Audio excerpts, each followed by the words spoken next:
Hey guys, Luke Gooding here. I'm trying something new.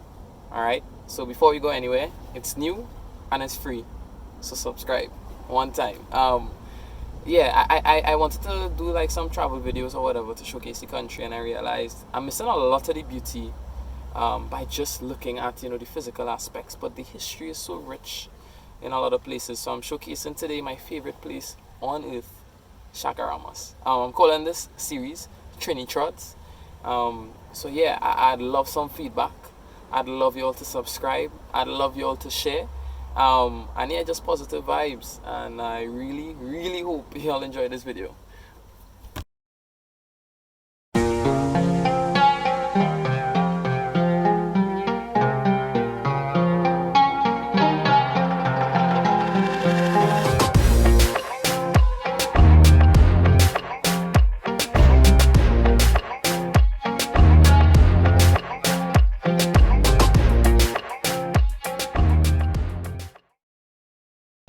Every Trinidadian and Tobagonian must have heard of or visited Chaguaramas at some point in their life. Now, where is it? If you just continue past Port of Spain heading west, you pass to Glencoe, Diego Martin, Caranage, you will see the Caranage Bay open up. And that's when you know you've reached Chaguaramas. Now let's just do a quick lay of the land. We're not talking about the islands near Chaguaramas, right? So there's the Caranage Bay and the Chaguaramas Bay, separated by Point Good or Point God, however you pronounce it. Alright. And then there's a road running to Macquarie Bay through Tucker Valley, which was known as La Cuesa Valley. We'll be taking 2 trips in this episode. One trip through Chaguaramas, the other trip through time. We're going to take the period from the rediscovery of Trinidad by Christopher Columbus up until, well, you'll see where we stop. So let's start our journey. If we throw our minds back, Chaguaramas, there wasn't much to say about it for a long time after Christopher Columbus rediscovered Trinidad. It was left virtually untouched until the Schedule of Population, 1783. A lot of planters, particularly French, of course, because it was Rue Misselron's brainchild, this Schedule of Population, flocked to Chaguaramas. Now, cotton was a staple, but there was also cocoa being planted on the hillsides, and we would have our sugarcane planted in the valley. Because of the rising conflict in Europe, fear arose that the colonies would be under attack, and therefore fortifications were set up in Chaguaramas because of its strategic point on the peninsula, barring the entrance to the Gulf of Paria. Now, fortifications were set up on Point God, as well as on Gaspar Grande, and Admiral Apodaca in 1796 anchored his 5 boats in the Bay of Chaguaramas. Now, in 1797, on the 16th of February, the British came. 19 ships, led by Sir Ralph Abercrombie, entered the Chaguaramas Bay. Now, people on the island were nervous, and at about 1:30 the next morning, on the 17th of February, they saw the sky lit up red. Now, of course, they were assuming the worst, but it turned out Admiral Apodaca chose the path of least resistance and burned his own ships. Then began the reign of the British. Chacon and Apodaca were exiled for the loss of the colony, and an almost revolt happened in the Chaguaramas Bay. It really changes your perspective. It really makes you look at the bay a different way.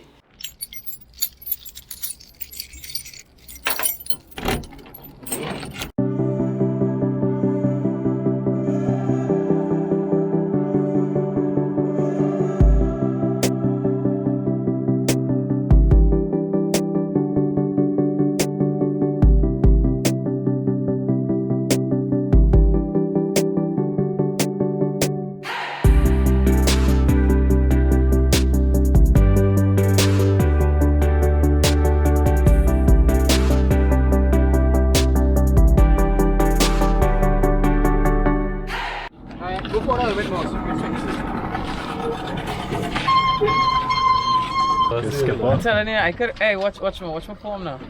I think it's really weird. Okay, we're heading into wind right now. Lovely. You all ready for this? Are we? No, you're worried.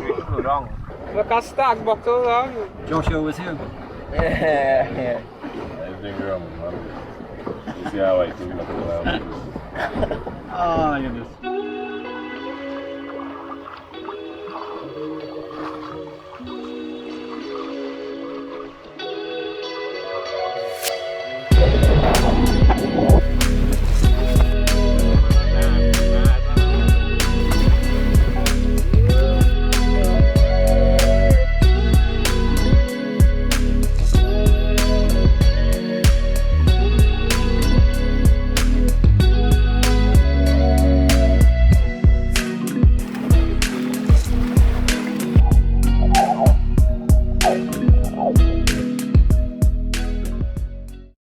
We going anyone. Do not we going anyone. Oh my god. Oh my god. Where's he going? Why? Hey, next way.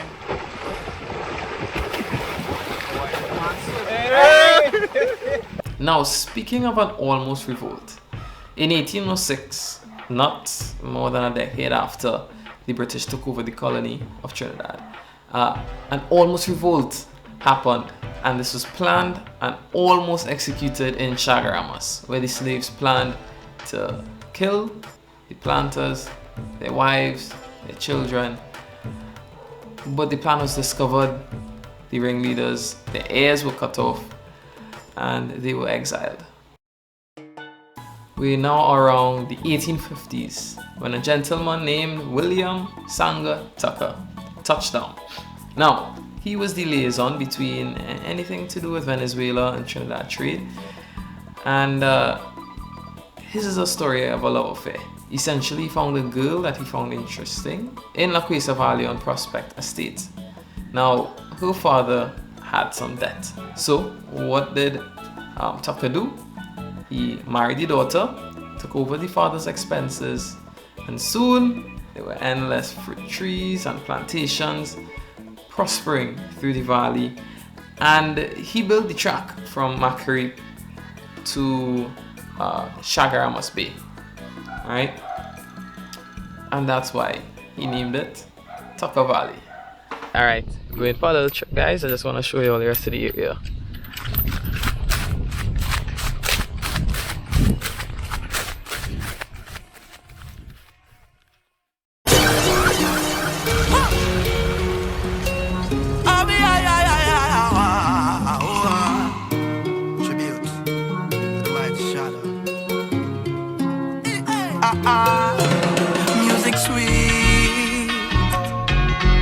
Music sweet. Oh na na na, do I know invented music?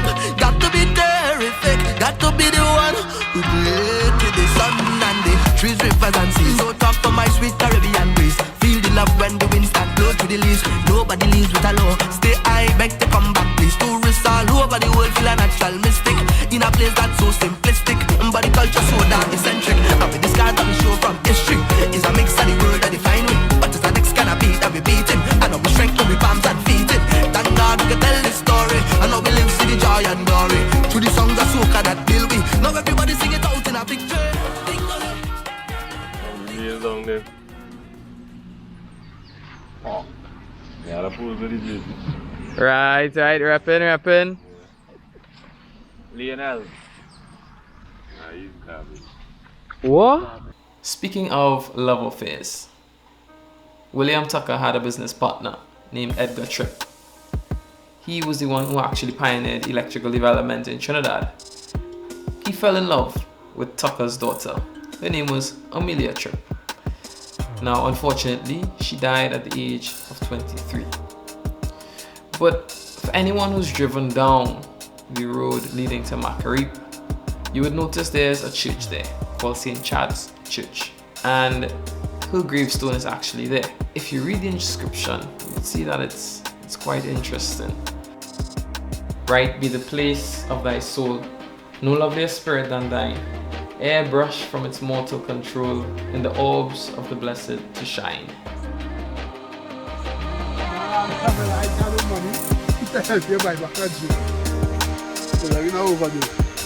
You know, could check our course here now.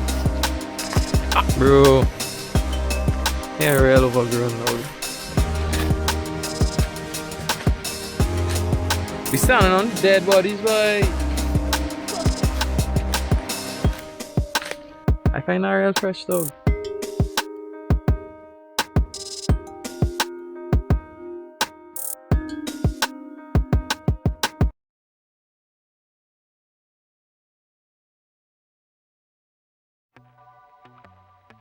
One of my favorite stories about Chaguaramas came from a guy named Daniel Hart.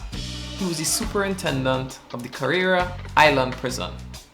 He had this idea to help save the fishermen who did their fishing in the Chaguaramas Bay, to save them about an hour of rowing because they would have to row around Point Gorge in order to go and sell their fish and whatnot. It's called the Hart Cut. It's about 2,000 feet long, about 15 feet wide, 4 feet deep. It was a tunnel dug by the prisoners in this prison through Point Gorge at the narrowest point. Chaguaramas had no shortage of millionaires. In fact, another one, Sir George F. Huggins, sprung up. He had his small business on Almond Walk, which is now known as Broadway, and soon he turned his attention to the land.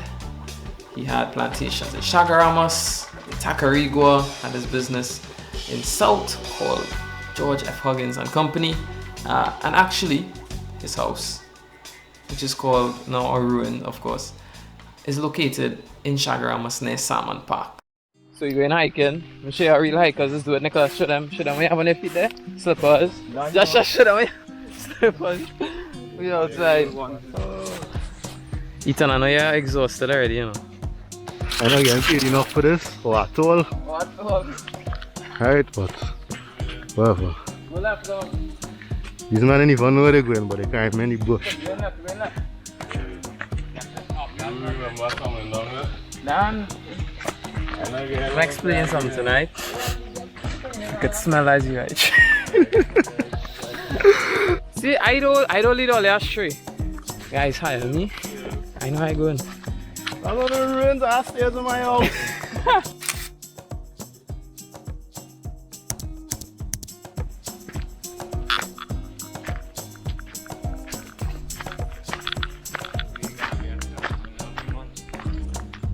So there's the big ruins.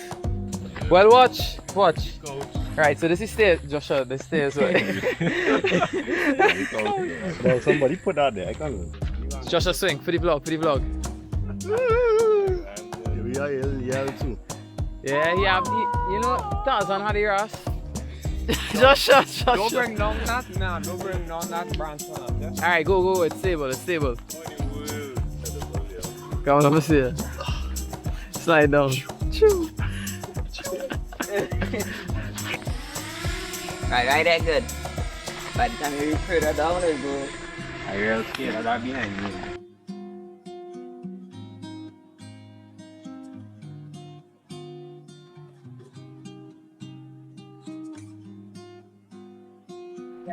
These rocks, rocky.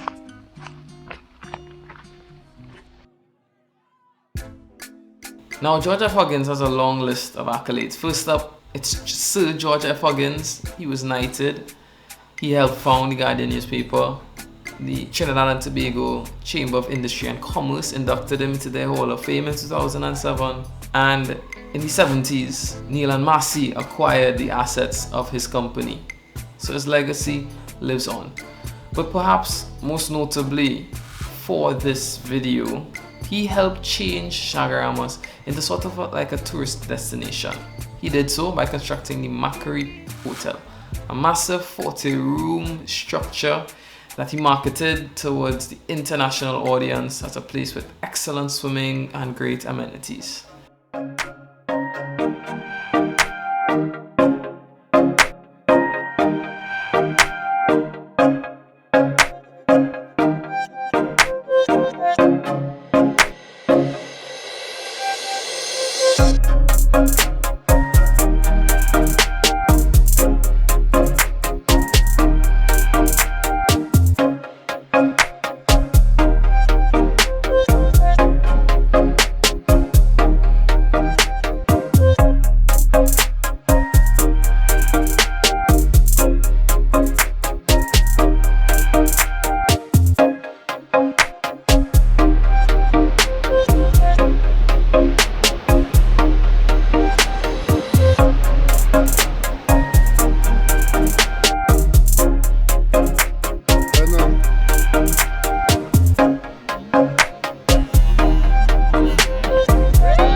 girl. You do your thing. You do that proper thing.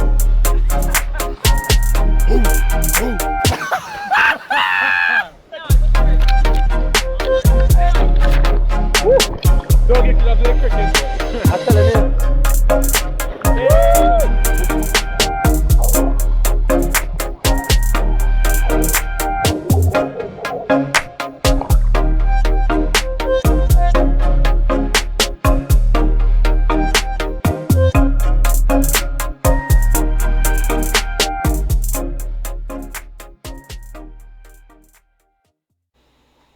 Now, it didn't last long. Why? Well, let's just say the Americans came. Alright, so that was episode 1 of Trini Trods. Thank you so much for watching. Again, subscribe, like, and please share. Sharing is the most important thing about this. I really hope to continue doing this, so comment below where you want me to go. There are 2 more episodes to do of this place. What about this place you all want me to talk about? And yeah, just positive vibes again, guys. Much love in the house, and I'll see you all in a bit. But just check this place. Oh my god. Ah, yes. Love this place, yes.